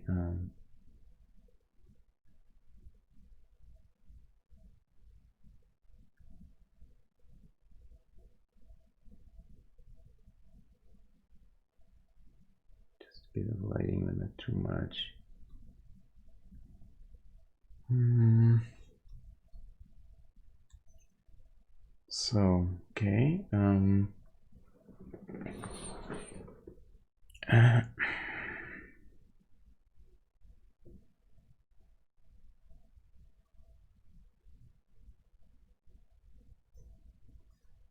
Trying to figure if there's a lot more things that I want to. So let's go over quickly, real quick. So we have hat, sunglasses. Here we have our scarf with some sort of shadow.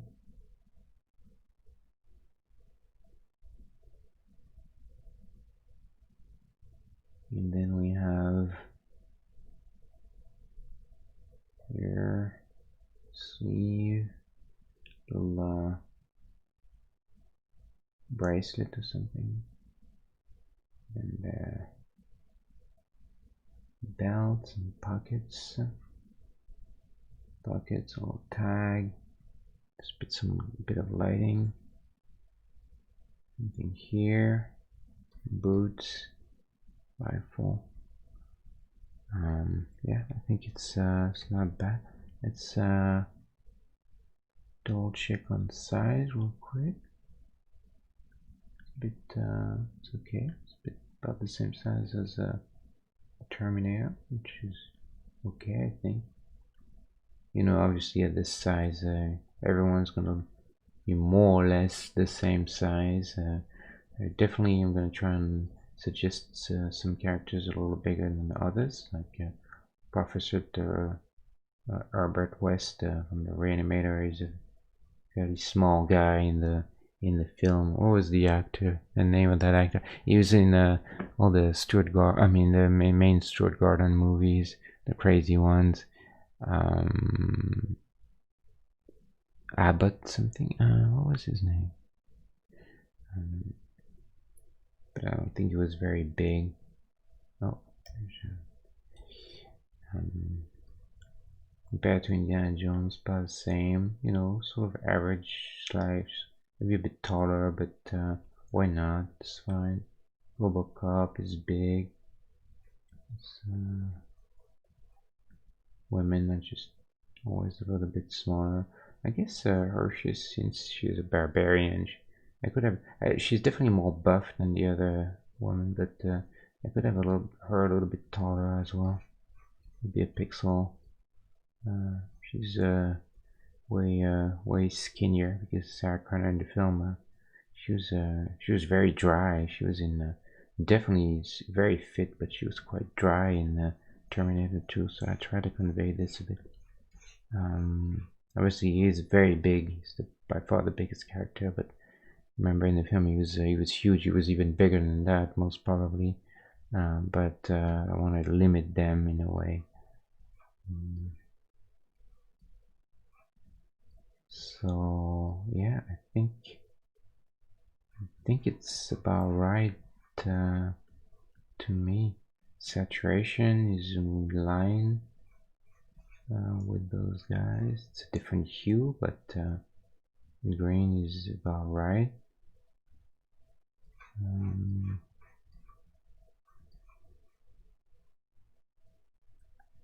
I'm gonna do a real quick. Yeah, I think I like him a little smaller. So I want to name him Bill Kilgore, and then quick check, like I said, on lightness and contrast.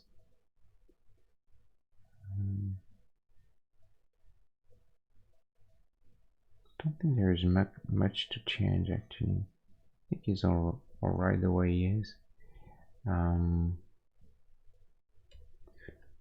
So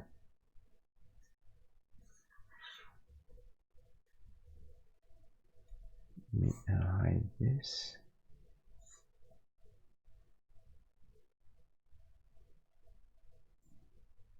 I think he seems all right. This guy now. Let's see. Yeah, he should be all right.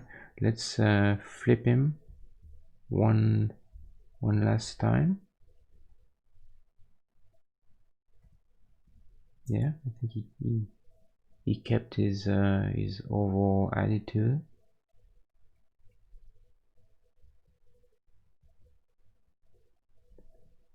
Um,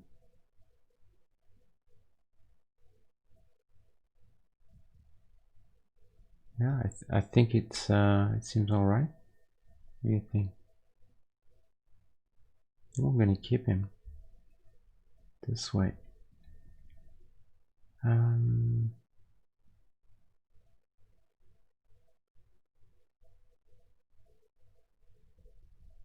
this looks a little weird. Wonder what this is. Maybe we don't need this pouch or whatever it is, or holster.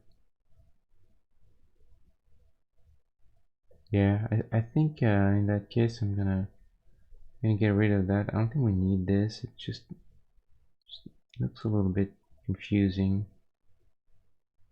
Do a little red green thing. Yeah, I think we're just gonna keep this out of the way. I think it's necessary to have this.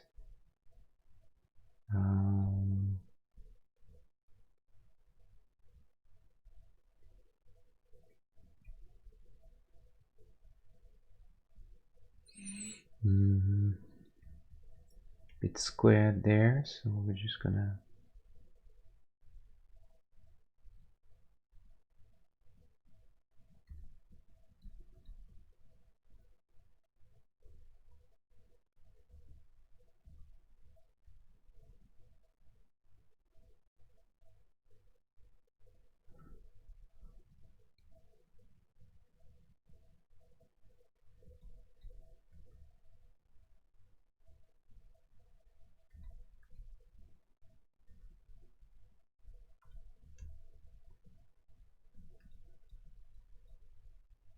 yeah, okay, so that's our guy, Bill Kilgore, Lieutenant Colonel.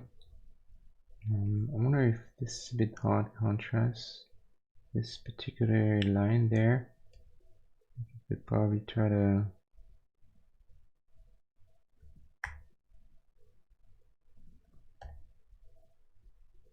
get less contrast, but we can go for a little less, something here.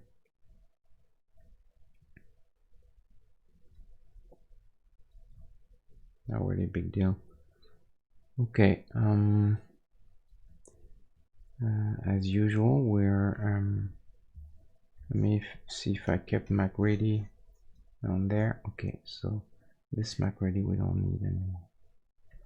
So as usual, the little ritual of the shadow thing, but helps ground the character. And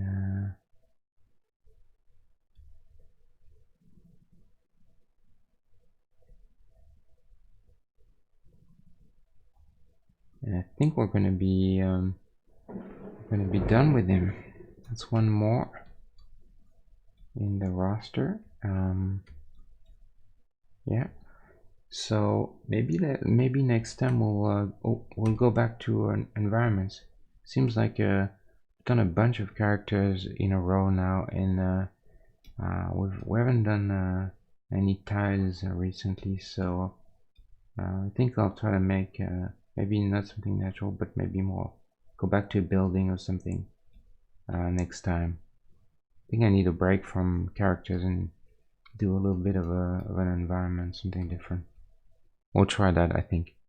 Okay. Like I said, maybe a bit slightly shorter stream today.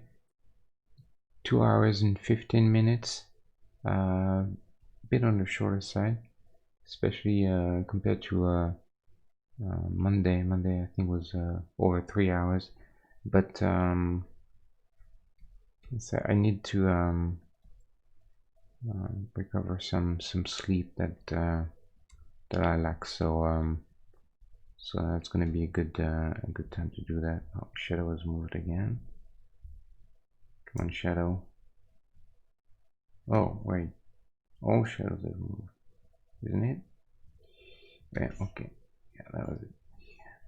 And then yeah, we'll try and do an environment then next time. So there you have it. There's one more done. 100 to go, something. We'll see how many we need with all the items and everything, plus um, environments, and then of course making the game. That's gonna be an interesting journey. That's for sure. Um, but we're here for the long run, so it's okay.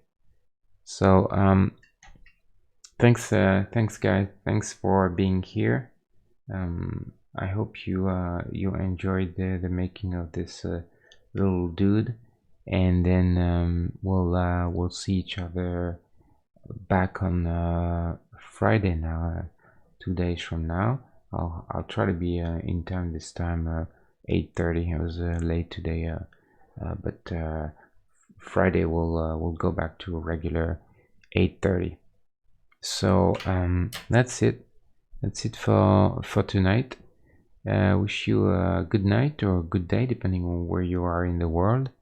Have fun, be creative, and then hopefully I can see you back on next next Friday, 2 days from now. Okay. Thank you very much. See you guys. Bye.